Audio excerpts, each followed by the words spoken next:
বৃষ্টিতে ভিজে যাচ্ছি। স্বপ্ন কি স্কুলে দিতে এসেছিলাম, আচ্ছা স্কুলে দেয়া শেষে এখন বাসায় ফিরছি। ভাগ্যিস মেয়েকে যখন স্কুলে দিতে যাচ্ছিলাম ওই সময়টাতে বৃষ্টিটা নামেনি। একদম স্বপ্ন যখন স্কুলের প্রান্তে চলে গিয়েছিল ঠিক ওই সময় বৃষ্টি নামা শুরু করেছে, যে কারণে মাঝ বৃষ্টিতে বাচ্চাটা অ্যাটলিস্ট বৃষ্টিতে ভিজেনি।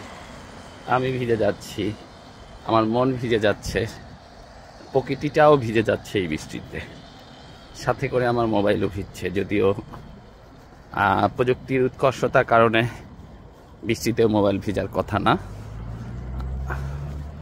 ভালো লাগছে অনেক দিন পরে আপনাদেরকে দেখাই। পুরো নির্জন একটি রাস্তা, এপাশে পুরো নির্জন, এদিকে চলে গিয়েছে একটা রাস্তা, এদিকেও নির্জন, এদিকে চলে গিয়েছে একটা নির্জন।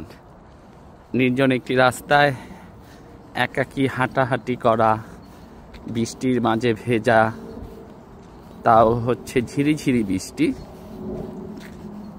ওরকম বাংলাদেশের মতো মুষলধারে বৃষ্টি পড়ে না। এই ঝিরিঝিরি বৃষ্টিতে খুব সকালবেলা আসলে খুবই ভালো লাগছে।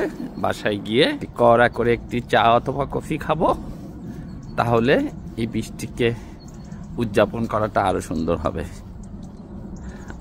সবাইকে অসংখ্য ধন্যবাদ আমার সাথে থাকার জন্য। ভালো থাকবেন সবাই। ইউকের বেকন্সফিল্ড নামক ছোট্ট শহর থেকে আজকের মতো বিদায়।